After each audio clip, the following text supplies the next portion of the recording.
미국, 중국 얘기를 좀 넘어가도록 하겠습니다. 중요한 얘기죠. 신냉전 같아요. 냉전이 지난 지가 얼마 됐는데 우리를 자꾸 중간에 껴서 네. 중국도 그렇고 특히 미국은 G7에서 우리를 초청을 했습니다. G11, 뭐 G12 우리가 될 것 같기도 한데 이게 중국 견제 아닌가 이런 해석도 나오고 있어요. 중국 견제라기보다는 네. 아예 반중국 전선을 결성하려는 그 트럼프 이상인가요? 대통령의 노림수다. 아하. 이렇게 뭐 이 국내외 저 언론들은 다 분석을 하고 있고 예.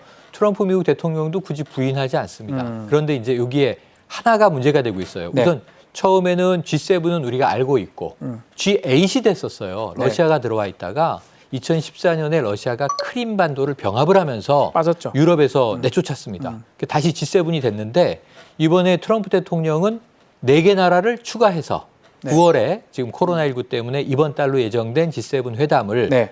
9월로 연기하면서 4개 나라를 더 초청하겠다. 여기 코리아, 그리고 호주, 그리고 브라질.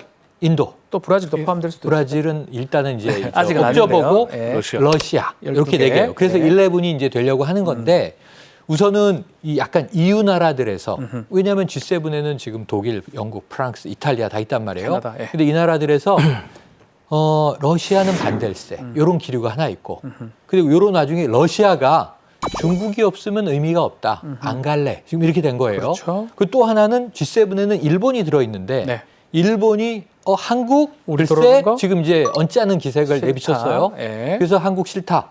그래서 근데 우리나라는 일단 트럼프 대통령이 직접 문 대통령에게 전화를 했고 문 대통령은 기꺼이 응하겠다. 이렇게 답한 상태예요. 그리고 나서 우리의 고민은 제1교역국은 중국이고 네. 제2교역국이 미국인데 균형 외교 어떻게 할 것인가. 또 이것도 물음표가 하나 찍혀 있습니다. 네. 좀 복잡한 상황입니다. 그러니까 우리가 선택해서도 안 되는 상황인 건가요, 그러면? 그래서 원래 우리 정부는 네. 이 상황에서 균형 외교 전략이기 때문에 네. 전략적 모호성으로 가기로 했었어요. 예. 그런데 전략적 모호성으로 가려고 하는 시점에 트럼프 대통령이 직접 전화를 했고 전화해서 오락하는데. 문 대통령은 기꺼이 이제 응했고 그렇죠. 그럼 이제 가는 상황이 됐고 중국하고 사전에 어떤 이제 협조 관계를 구축할 거냐. 네. 왜냐하면 올해 시진핑 중국 국가주석이 전반기에 방한하기로 예정돼 있다가 네. 코로나 때문에 미루고 했는데 시진핑 주석은 연내 방한은 불변이다. 이렇게 또 이제 우호적인 입장을 보이고 있단 그렇죠. 말이에요. 근데 문제는 미중 간의 갈등이 심각한 정도예요. 심지어는 시진핑 국가주석이라고 이름을 지칭 안 했을 뿐이지 석이 총석이라 했어요, 또. 총석이라고 부르기로 했고 네. 프레지던트가 아니라 네. 제너럴 시크리터리라고 부르기로 했고 또 한 가지는 이거 참 방송 용어가 아닌데 또라이라는 표현이 등장해요. 얼간이, 또라이. 예. 와컨 이런 표현이 등장을 그러니까 했고 문제가 정말 얼마나 많습니까? 네. 네. 그러면서 지금 트럼프 대통령이 지금 미 국내에서 네. 두 가지가 문제예요. 인종차별적인 성향을 보이고 있고 그렇죠. 이 대선에서 이걸 활용하라는 거. 또 하나는 이게 안티파의 이제 배후 조종이다라고 하면서 극단적인 메카시즘 양상을 또 보이고 있어요. 그렇죠. 도메스틱 테러리스트라고 해서 내부의 테러. 네. 테러 얘기를 계속 그렇게 하고 얘기를 있죠. 그럼 이건 네. 50년대 이념에다가 60년대 흑인 민권운동을 차별하는 60년대식 사고에다가 백인 우월주의에다가 다 나쁜 걸 모아서 지금 대선 전략으로 쓰고 있다 보니까 네.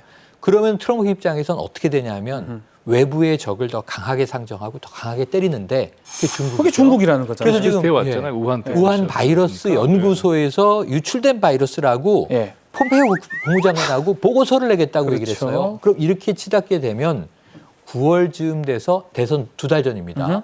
G7, G11 정상회의는 제가 보기엔 정말 정상적으로 치러지기가 어렵다. 선거 그래서 부담이 더 커요. 맞습니다. 그러니까 이제 트럼프의 입장에서 볼 때는 예.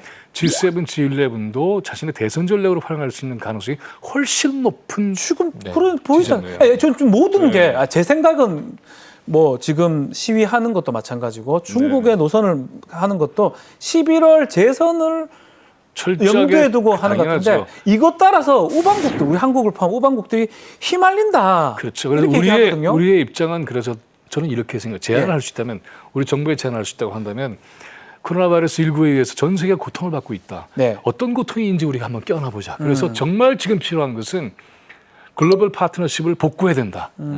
이 화두 하나만 가지고 있어도 전 된다고 봐요.